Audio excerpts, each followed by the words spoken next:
सबसे पहले मैं आप सभी को नवरात्रि की बहुत बहुत शुभकामनाएं देता हूं। मां काली, मां दुर्गा आपकी हर इच्छा पूरी करें, आप स्वस्थ रहें, प्रसन्न रहे, यही मां से मेरी प्रार्थना है। मैं बाबा लोकनाथ के प्रति श्रद्धा और श्री श्री हरिचंद जी ठाकुर की परंपरा से प्रेरित इस पावन धरा को आदरपूर्वक नमन करता हूं। आप यहां इतनी गर्मी में इतने देर से इंतजार कर रहे हैं। आपका ये प्यार, आपका स्नेह मेरे जीवन की असली ऊर्जा है। मैं एयरपोर्ट से यहां आ रहा था, दोनों तरफ जिस प्रकार से यहां के नागरिक भाई बहन आशीर्वाद दे रहे थे, इतनी बड़ी तादाद में आकर के अपना समर्थन व्यक्त कर रहे थे, मैं उस पूरे रास्ते पर जो भी मेरे प्यारे भाई बहन आए थे, यहां से भी उनका मैं नमन भी करता हूं, धन्यवाद करता हूं। साथियों, आपने जिस प्रकार से अपने मोबाइल की फ्लैश जला करके इस समारोह को शानदार बना दिया, रोशनी से भर दिया, ऐसा लग रहा था कि आपके लिए तो 2 मई आज ही आ गई है।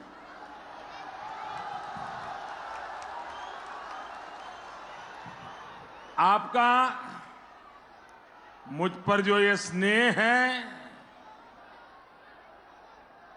और यही आपका स्नेह दीदी को बहुत परेशान करता है।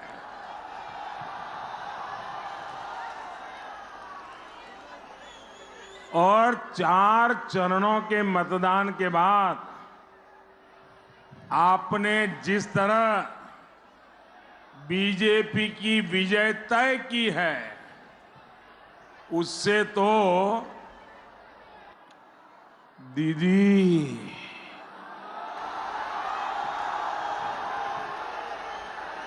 आग बबूला हो गई है। इधर आप बीजेपी को वोट दे रहे हैं, उधर दीदी आपको गाली दे रही है।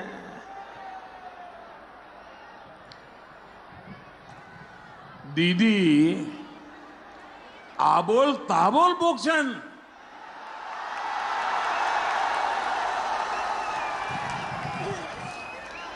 दीदी और उनके दल की आजकल जो स्थिति है, उसी के लिए कहा गया है विपोद काले बुद्धिनाश। इसलिए दीदी ने मोदी के साथ साथ बंगाल के एससी, बंगाल के एसटी, बंगाल के ओबीसी के मेरे भाई और बहनों को उनके विरोध एक प्रकार से खुली लड़ाई छेड़ दी है। दीदी ने बंगाल के सामान्य वोटर आप सभी को बदनाम करने का अभियान शुरू कर दिया है। साथियों, दीदी, आपकी ईमानदारी पर हमला कर रही है। आप मुझे बताइए, दीदी कह रही है कि आप लोग 500 रुपया ले लेकर के आए हैं। क्या आप पैसे लेकर के आए हैं क्या? ऐसे नहीं, दीदी के कान तक पहुंचे ऐसे बोलो भाई। क्या आप पैसे लेकर के यहां आए हो क्या? पैसे लेने की लालच में आए हो क्या? क्या किसी ने आपको पैसे देने का वादा किया है क्या? दीदी आपका अपमान कर रही है कि नहीं कर रही है? आपका अपमान कर रही है कि नहीं अपमान कर रही है? दीदी बंगाल के लोगों को बिकाऊ बता रही है कि नहीं बता रही है? इससे बड़ा किसी का अपमान हो सकता है क्या? मेरे प्यारे भाइयों बहनों, दीदी को तोलाबाजों से कोई समस्या नहीं रही, लेकिन दीदी बंगाल के दलितों को आजकल कैरेक्टर सर्टिफिकेट बांट रही है। पहले आपको कैरेक्टर सर्टिफिकेट बांटा कि 500 रुपए में बिक जाते हैं, और आज दीदी हमारे दलित भाइयों बहनों को, उनके निकट व्यक्ति ऐसी भाषा दलितों के लिए बोले। भाइयों बहनों, किसी भी राज्य का मुख्यमंत्री अपने राज्य के नागरिकों के लिए, अपने देश के नागरिकों के लिए कभी भी न ऐसी भाषा बोल सकता है, न ऐसा सोच सकता है। आदरणीय दीदी, ओ दीदी,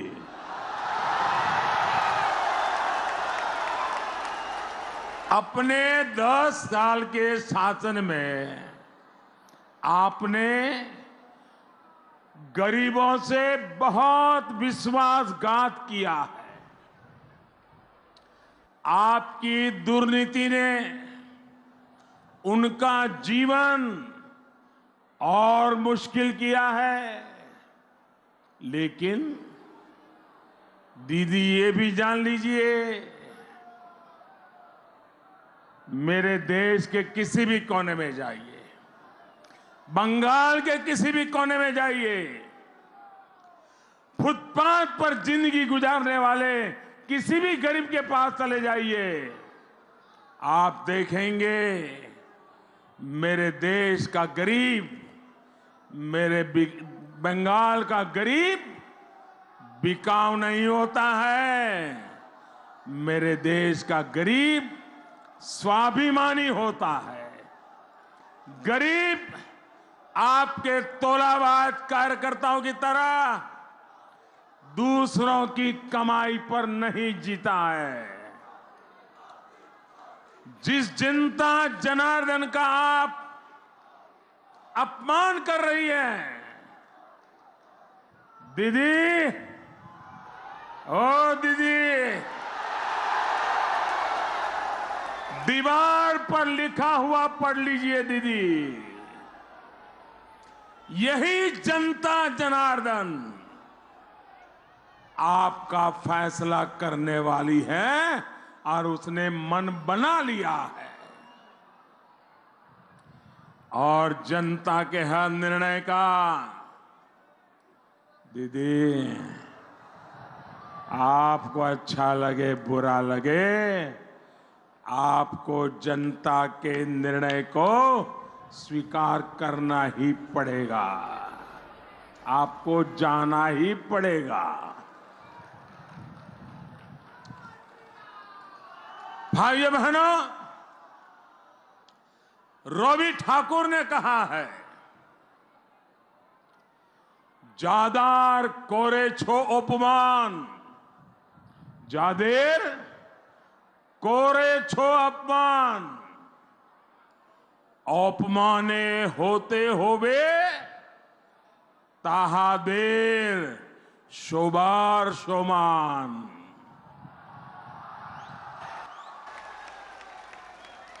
दीदी, ओ दीदी, ये बात अच्छी तरह याद रखिएगा। ये रोहित ठाकुर की बात है। साथियों, आज मैं आपसे एक और बात बताना चाहता हूं। आप मुझे बताइए कि जब से चुनाव शुरू हुए हैं, एक बार भी दीदी ने अपनी रैलियों में कभी भी ये कहा है कि ज्यादा से ज्यादा मतदान होना चाहिए? ये दीदी ने कभी कहा है? पूरी ताकत से जवाब दीजिए, दीदी ने कहा है?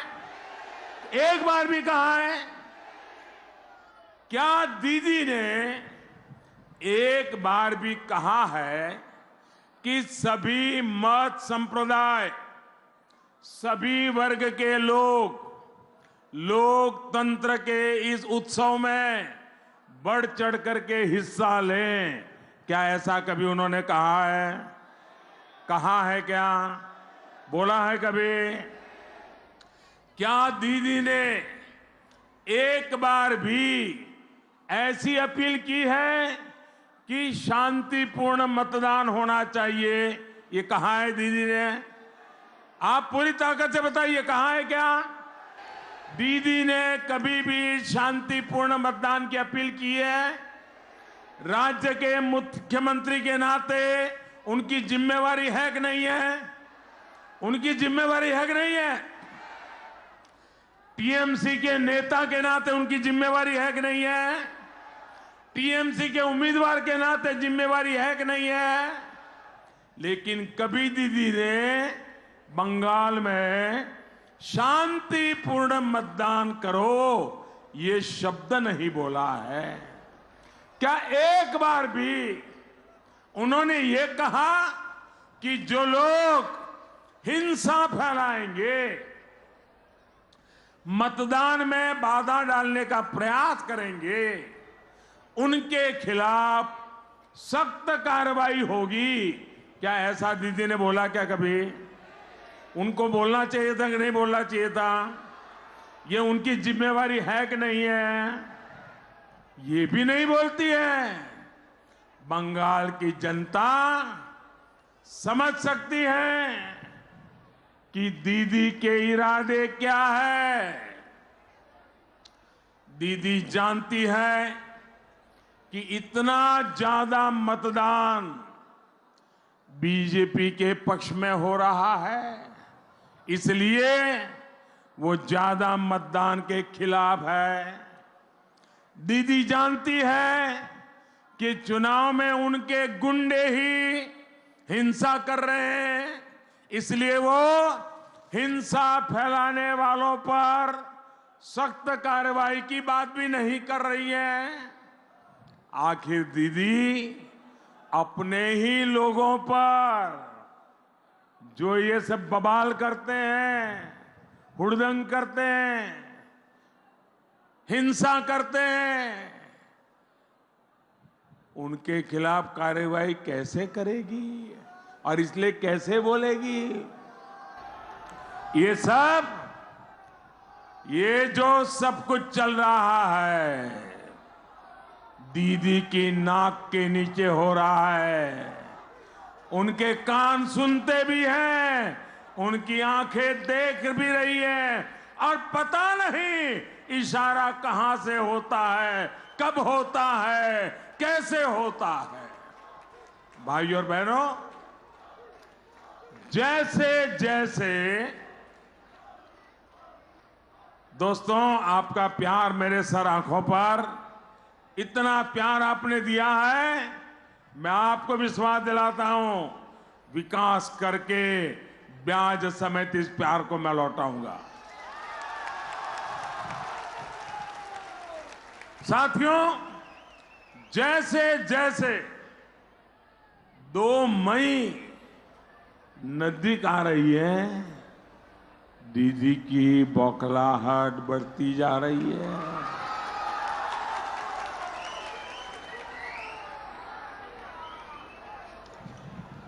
वो किसी भी कीमत पर सत्ता में बने रहना चाहती है।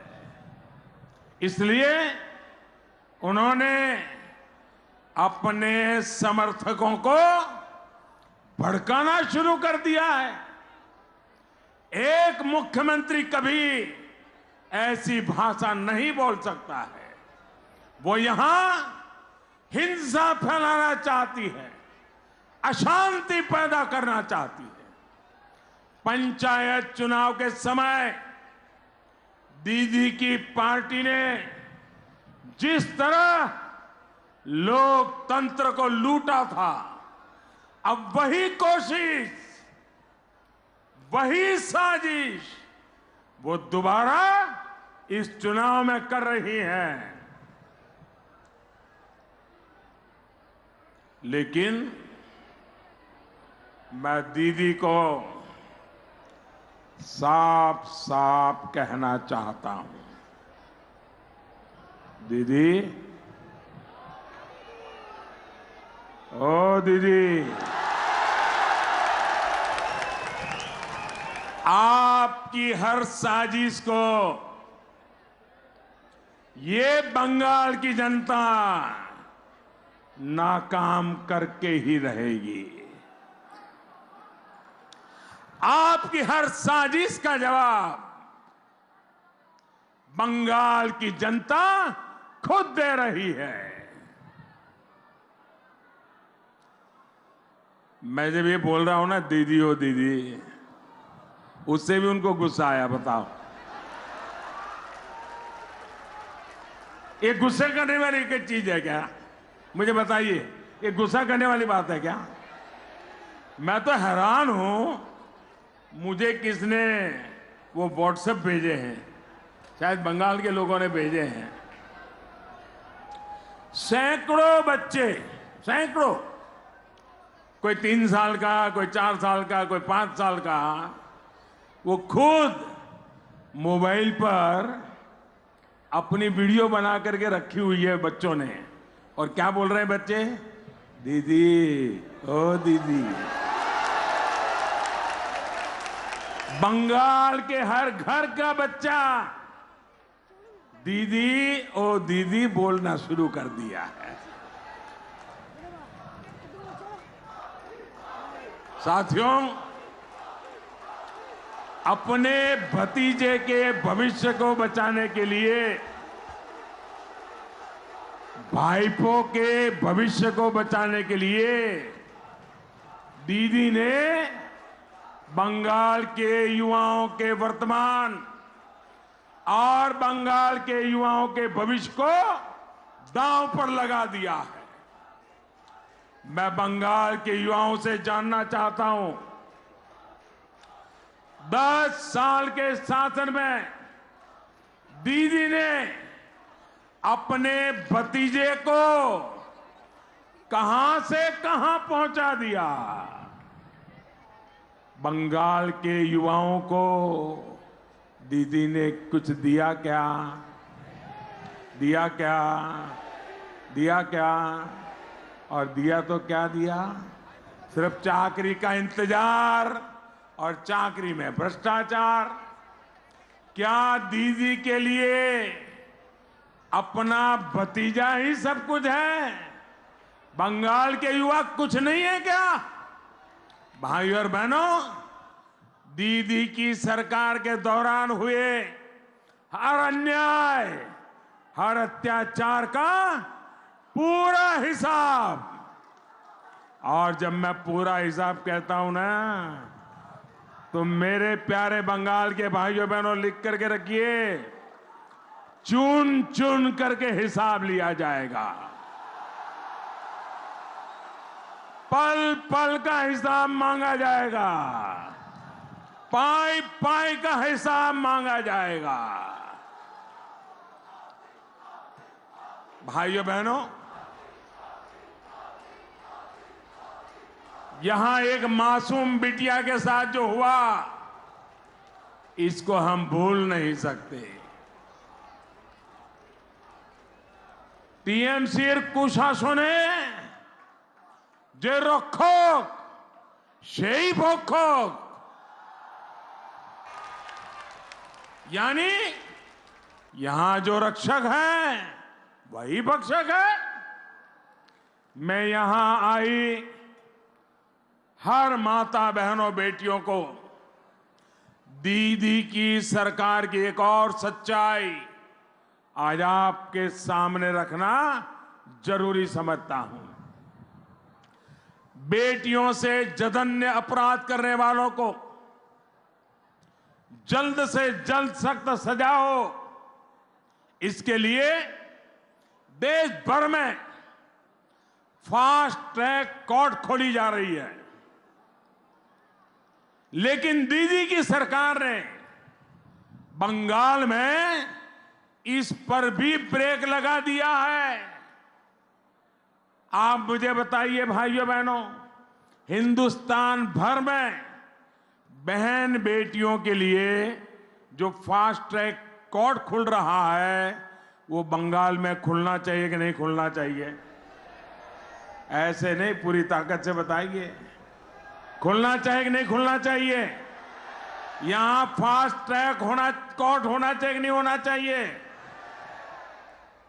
अब दीदी इसमें भी तैयार नहीं, बताइए क्या यहां की बहन बेटियों को आप उनके भरोसे छोड़ दोगे?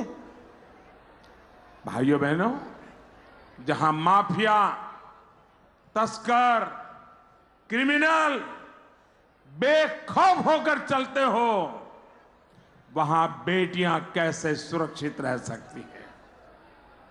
यहां बच्चों को शुद्ध जल मिले, इसके लिए काम नहीं किया जाता। लेकिन कोई डॉक्टर बच्चों को डेंगू के खतरे के बारे में बताए तो उसको सस्पेंड कर दिया जाता है। दीदी के शासन में घुसपैठियों को खुली छूट है, लेकिन बंगाल बीजेपी का कार्यकर्ताओं की हत्या की जाती है, पिटाई की जाती है। भाइयों और बहनों, 21वीं सदी का बंगाल आकांक्षी बंगाल है। 2021 का बंगाल सुशासन चाहता है। 2021 का बंगाल आशोल परिवर्तन चाहता है। यहां का गरीब, यहां का मध्यम वर्ग शांति चाहता है, स्थिरता चाहता है। वो बेरोक टोक काम करना चाहता है, अपने बच्चों का जीवन बेहतर बनाना चाहता है। वो चाहता है सरकार उसको अवसर दे, उसको आगे बढ़ने के लिए वातावरण दे।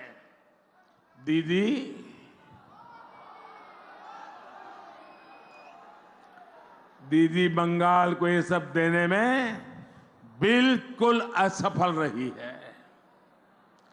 गरीब को सुनवाई, बुजुर्गों को दवाई, नौजवान को कमाई, ये बीजेपी की डबल इंजन की सरकार ही दे सकती है।